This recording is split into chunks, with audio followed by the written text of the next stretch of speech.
Court में आज status report CBI को दाखिल करनी है और क्या बड़े खुलासे हैं जो हो सकते हैं वो आपको बताते हैं इस पूरे मामले में, क्योंकि कई ऐसे लोग हैं जो कि शक के दायरे में है। सीबीआई स्टेटस रिपोर्ट में कई खुलासा कर सकती है। आज गुरुवार है, आज ही दाखिल करना है। एएसआई अरूप दत्ता का सच सामने आ सकता है, जिसके बारे में बताया जा रहा था कि वो पहले से जानकार था संजय रॉय का, आरोपी संजय रॉय का करीबी है एएसआई अरूप दत्ता, जिसके साथ एक फोटो भी सामने आई थी जिसमें दोनों साथ में दिखाई देते हैं। रिपोर्ट से संदीप घोष का कच्चा चिट्ठा खुलेगा, क्योंकि संदीप घोष पहले से शक के घेरे में है। वारदात में शामिल किरदारों का जवाब नहीं मिलेगा। हर कोई ये कह रहा है, कोई भी ये मानने के लिए तैयार नहीं है कि इस पूरी घटना में सिर्फ एक व्यक्ति शामिल था। रेप मर्डर केस की असली वजह का राज भी खुलेगा कि आखिरकार इसके पीछे की वजह क्या थी। केस से जुड़े अहम सबूतों की जानकारी मिलेगी, इसके बारे में उम्मीद जताई जा रही है। सुप्रीम कोर्ट में आज स्टेटस रिपोर्ट सीबीआई दाखिल कर देगी और कई ऐसे सवाल हैं जिनके जवाब खोजे जा रहे हैं कि आखिरकार कौन कौन इस घटना में शामिल था। उसके बारे में हो सकता है कि आज जवाब मिले। और देखिए, मीनाक्षी आपको बता रही थी कि कैसे इस पूरे मामले को लेकर आज सीबीआई अपनी स्टेटस रिपोर्ट दाखिल करते हुए नजर आएगी और क्या कुछ खुलासे हो सकते हैं वो भी हमने आपको बताया। लेकिन सबसे बड़ी बात कि आरजीकर अस्पताल में लेडी डॉक्टर के साथ जो दरिंदगी की गई, हत्या की गई, उसको लेकर लगातार सवाल खड़े हो रहे हैं। पूर्व प्रिंसिपल पर पहले से ही शक है, लेकिन आपको बता दें कि आरजीकर अस्पताल के पूर्व उप अधीक्षक अख्तर अली ने आप जो आरोप लगाए हैं वो इतने ज्यादा गंभीर है और ये आरोप अगर सही पाए गए तो ये तय है कि पश्चिम बंगाल में भूचाल आ जाएगा और लपेटे में कई बड़े नाम भी आएंगे। क्या है चौंकाने वाला खुलासा, आपको इस रिपोर्ट के जरिए बताते हैं।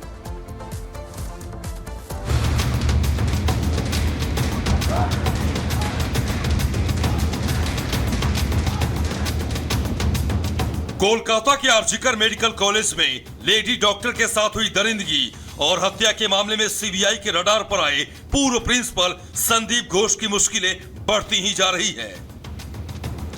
एक तरफ जहां सीबीआई लगातार घोष से पूछताछ कर रही है, तो वहीं दूसरी ओर आरजीकर मेडिकल कॉलेज के पूर्व उप अधीक्षक अख्तर अली ने उन पर संगीन आरोप लगाए हैं। अख्तर अली के लगाए आरोपों के मुताबिक आरजीकर मेडिकल कॉलेज के पूर्व प्रिंसिपल डॉक्टर संदीप घोष न सिर्फ मेडिकल कॉलेज में हुए भ्रष्टाचार में शामिल था, बल्कि उसने मेडिकल कॉलेज में ऐसे ऐसे कारनामे किए हैं जो ये साबित करने के लिए काफी है कि संदीप घोष किसी शैतान से कम नहीं है। जी हां, आरजीकर मेडिकल कॉलेज के पूर्व उप अधीक्षक अख्तर का ये आरोप है कि संदीप घोष अस्पताल में हुए भ्रष्टाचार में शामिल तो था ही, साथ ही उसने अस्पताल में लाए गए लावारिस डेड बॉडी को बेचने के संगीन अपराध में भी शामिल था। वो बहुत ही करप्टेड आदमी है। वो आरजीकर मेडिकल कॉलेज में स्टूडेंट लोगों को फेल कराना, टेंडर ऑर्डर देकर के 20% कमीशन लेना और ये हॉस्टल वगैरह अलॉटमेंट में पैसा लेना और स्टाफ सिलेक्शन कमीशन, मतलब आरजीकर में जो भी काम होता था, पोस्टिंग हो, ट्रांसफर हो, हाउस स्टाफशिप हो, सब जगह वो पैसा खाते थे। सिर्फ यही नहीं, गेस्ट हाउस में जूनियर जो स्टूडेंट है उन लोगों को बैठ करके शराब वगैरह पिलाते थे और उन स्टूडेंट लोगों से आंदोलन भी करवाते थे। अख्तर अली का दावा है कि उन्होंने संदीप घोष के आपराधिक कृत्य की जानकारी पहले भी संबंधित विभाग को दी थी।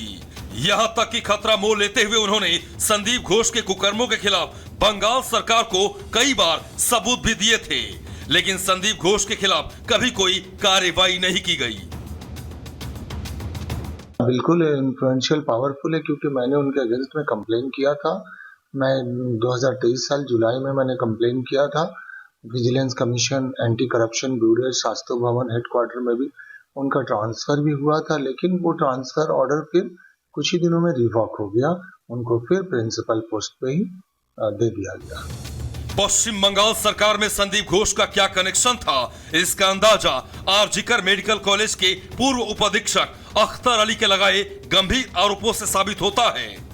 अख्तर अली के मुताबिक संदीप घोष ने सिस्टम पर अपना इतना मजबूत पकड़ बना रखा था कि वो अपने खिलाफ उठने वाली हर आवाज को दबा दिया करता था। अख्तर अली की माने तो संदीप घोष मेडिकल छात्रों की जिंदगी के साथ खिलवाड़ के साथ साथ करप्शन, बायोमेडिकल वेस्ट की तस्करी से लेकर भ्रष्टाचार के तमाम कुकर्मों में पूरी तरह से लिप्त रहा है।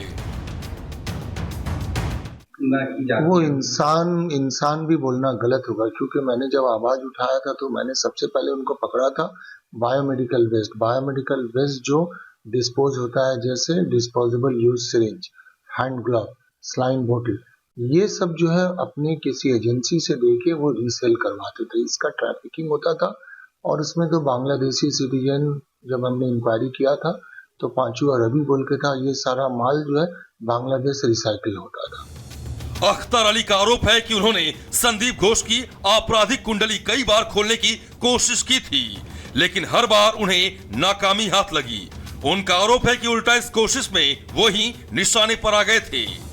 लेकिन ये तो सिर्फ आरजीकर मेडिकल कॉलेज में संदीप घोष के कुकर्मों की झलकियां भर हैं, क्योंकि सूत्रों के मुताबिक सीबीआई लेडी डॉक्टर के रेप मर्डर केस में भी संदीप घोष की भूमिका को लेकर जांच कर रही है, क्योंकि सीबीआई को शक है कि आरजीकर मेडिकल कॉलेज में रेप हत्याकांड के बाद क्राइम सीन पर जिस तरीके से सबूत मिटाए गए और वहां कंस्ट्रक्शन का काम शुरू किया गया, उसके लिए भी संदीप घोष ही जिम्मेदार हैं। जानकारी के मुताबिक इस वक्त सीबीआई संदीप घोष से जुड़े जिन सवालों का जवाब तलाश रही है, उनमें कई सवाल ऐसे हैं जो संदीप घोष की तरफ शक की उंगली उठाते हैं।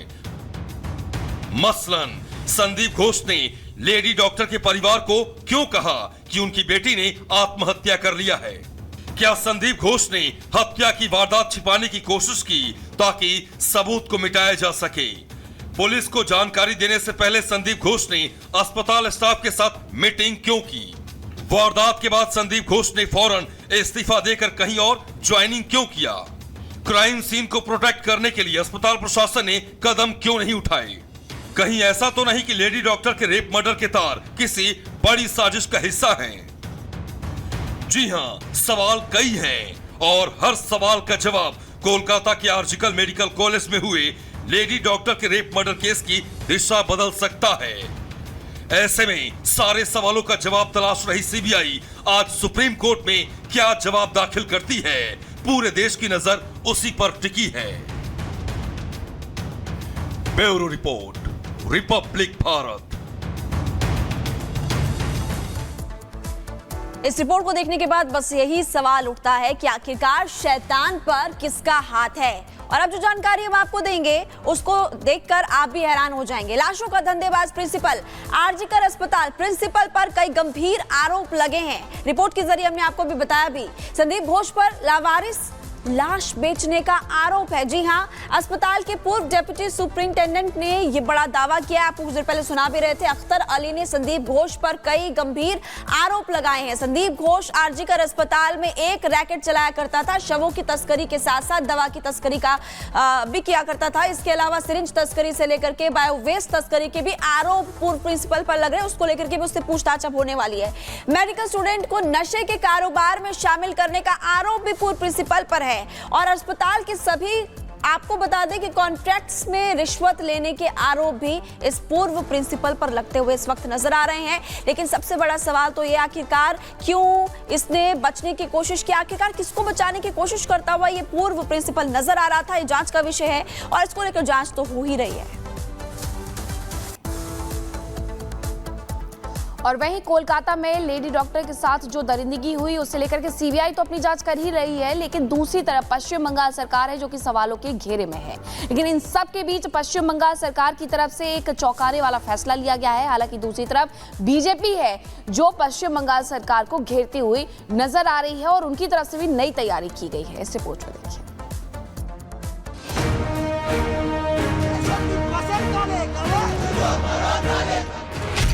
रेप मर्डर मामले में एक्शन तेज।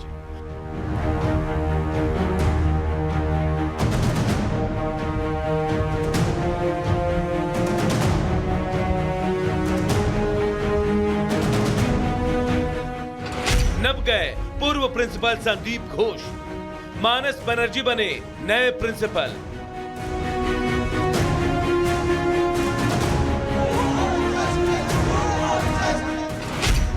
आज भी देश भर में विरोध प्रदर्शन।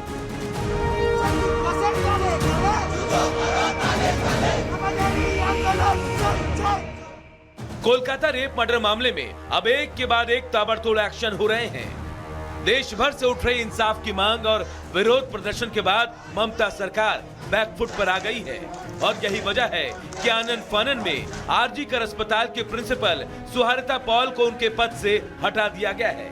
उनकी जगह अब मानस बनर्जी को कॉलेज का नया प्रिंसिपल बनाया गया है। इनके अलावा कॉलेज की वाइस प्रिंसिपल बुलबुल मुखोपाध्याय को हटा दिया गया है। चेस्ट मेडिसिन विभाग के चीफ अरुणव दत्ता को भी हटा दिया गया। पूर्व प्रिंसिपल संदीप घोष का नेशनल मेडिकल कॉलेज में किया गया ट्रांसफर भी रद्द कर दिया गया है। तो वहीं दूसरी तरफ सीबीआई इस मामले के हर कड़ी को जोड़कर पूरे मामले को सुलझाने में जुट गई है। आरोपी संजय रॉय से हर तरह से पूछताछ हो रही है। तो वहीं दूसरी तरफ उसके सहयोगी और पुलिसकर्मी अनूप दत्ता भी सीबीआई के रडार पर हैं। उससे भी पूछताछ हो रही है। अनूप दत्ता को सीबीआई ने पूछताछ के लिए दफ्तर बुलाया था, जहां वो मीडिया से भागता नजर आया।